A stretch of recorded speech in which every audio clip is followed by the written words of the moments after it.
suis Bernard Caletti, le fondateur de Comme J'aime. Vous voulez perdre du poids? Vous voulez voir les résultats dès la première semaine? Audrey a perdu 2 kilos la première semaine. Louise, elle, a perdu 3 kilos pendant sa première semaine. Ça suffit! Parce que je suis Spider-Man, fils de pute!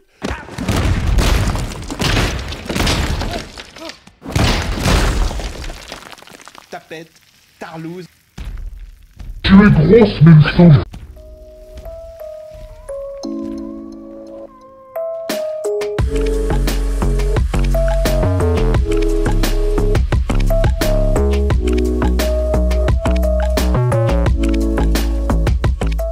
Alors les Avengers, normalement tout le monde situe à peu près ce que c'est. Il n'y a pas un connard ici qui va dire qu'il n'a pas saisi le concept. Alors tout se base sur le principe simple selon lequel les États-Unis ont la plus haute concentration de super-héros au mètre carré. Voire la seule concentration tout court. Et en fait, tous ces super-héros team up pour faire face à un ennemi commun. Enfin, le coup classique quoi. C'est le même scénar que les 3/4 des histoires au cinéma ces dernières années. Enfin merde, les Avengers ont l'air d'être pompés sur les Power Rangers, ou Dragon Ball, ou encore Yu-Gi-Oh! Où il y a une équipe de gentils qui gagne à la fin grâce au pouvoir de l'amitié ou une connerie du genre. Enfin bref, ça tout le monde connaît, ils cherchent même plus à faire semblant. C'est devenu tellement omniprésent qu'on fait plus attention. Alors ce que je fais aujourd'hui, ça apparente plutôt à de l'alchimie. Parce que je vais essayer de tirer de l'or de cette merde écœurante. C'est répugnant. Et oui, faisons un petit peu de physique grâce à cette licence pour enfants de 12 ans et tentons de leur enfoncer dans le crâne un peu de physique à la place des absurdités manichéennes et américano-centrées. Et pour ça, on va avoir besoin d'un marteau. On va parler de Thor. T'as capté? Thor, marteau, MDR, j'adore l'humour.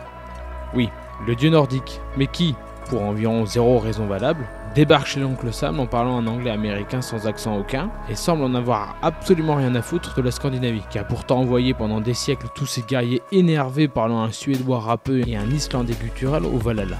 C'est-à-dire que le bled de Thor là, Asgard, est bourré ras la gueule de lourds guerriers vikings de la bonne époque et des temps anciens. On y parle en anglais? Bref, en gros, Thor c'est quoi?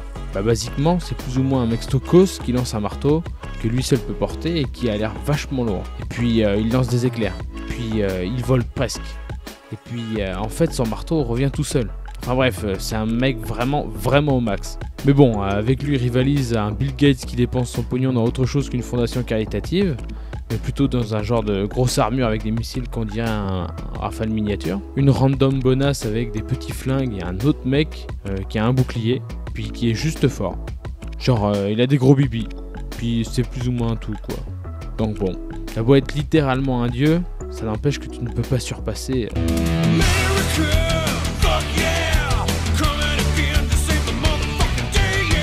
Mais enfin bref, est-ce que ça étonne qui que ce soit? Non. Ce qui nous intéresse aujourd'hui, c'est de savoir combien pèse le marteau de Thor. Parce qu'apparemment, il est lourd sa mère. Et en plus, il semble avoir un super antivol intégré qui fait qu'il n'y a que Thor qui peut le porter. Bon, on va pas essayer de revenir sur la bêtise de ce truc, parce que bon... Là, Hulk essaie de soulever le marteau de Thor, mais il n'y arrive pas. Même si le marteau est dans un avion, et l'avion se plante pas. Donc l'avion est soit digne de porter le marteau, soit si jamais le marteau est posé sur un truc qui se déplace, bah on peut se faire la malle avec au calme. Enfin bref, comme je l'ai dit, on va calculer la masse du marteau. Alors si votre QI ne dépasse pas celui d'une huître, vous allez me dire que c'est pas possible parce que c'est magique. En fait, si vous avez été un tout petit peu concentré pendant vos cours de lycée, vous devez vous souvenir vite fait qu'il existe un truc qui s'appelle l'énergie mécanique. Et bah c'est exactement ce qui va nous permettre d'estimer la masse de Mjolnir, le marteau de Thor. En effet, étudions un peu cette scène.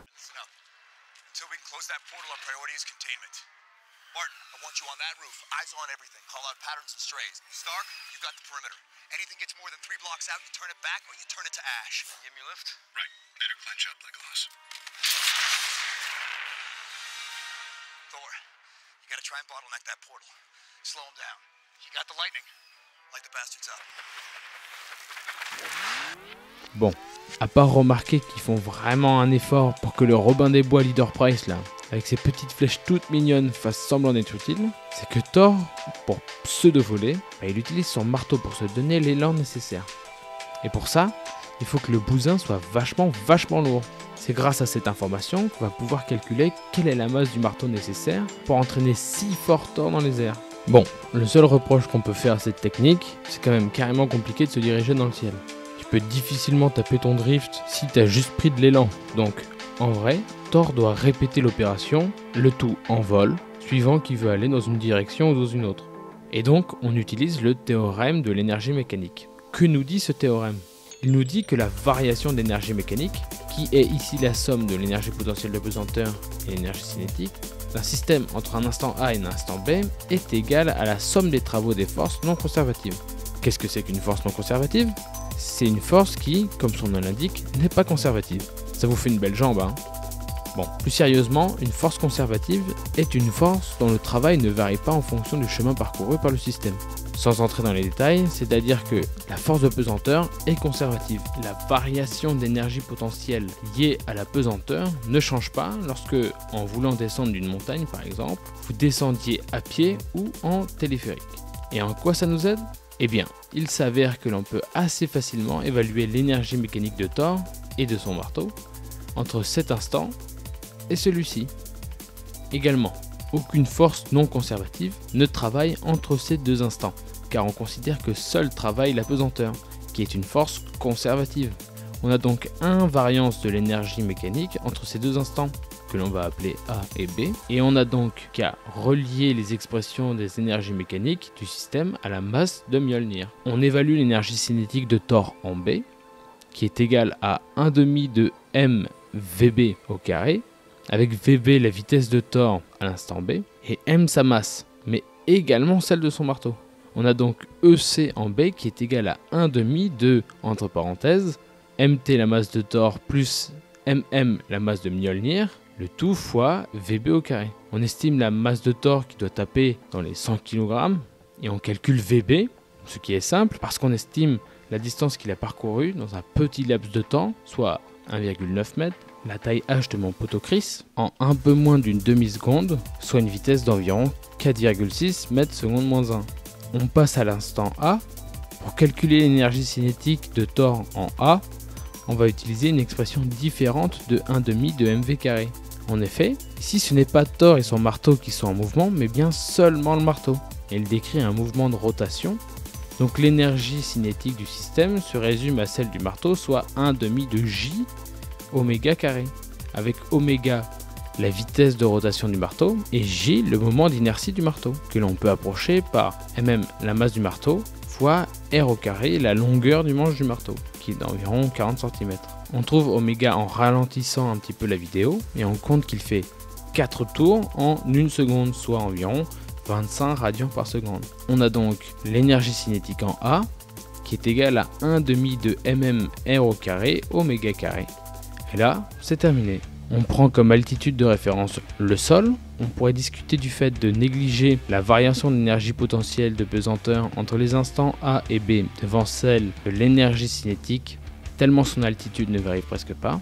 Mais en réalité, la variation d'énergie potentielle de pesanteur est certes proportionnelle à la variation d'altitude, mais elle l'est également à la masse. Et on peut supposer que le bout de métal, que si tu le fais tourner vite te fait voler, il pèse lourd, mais alors bien comme il faut.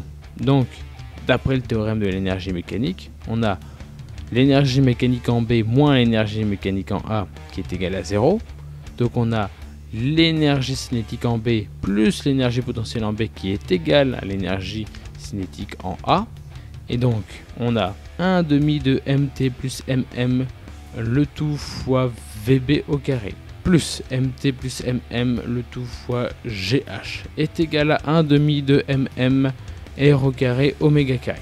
On simplifie un petit peu ce merdier et on obtient mm moins mt facteur de entre parenthèses Vb carré sur 2 plus gh sur Vb carré moins r carré oméga carré sur 2 plus gh.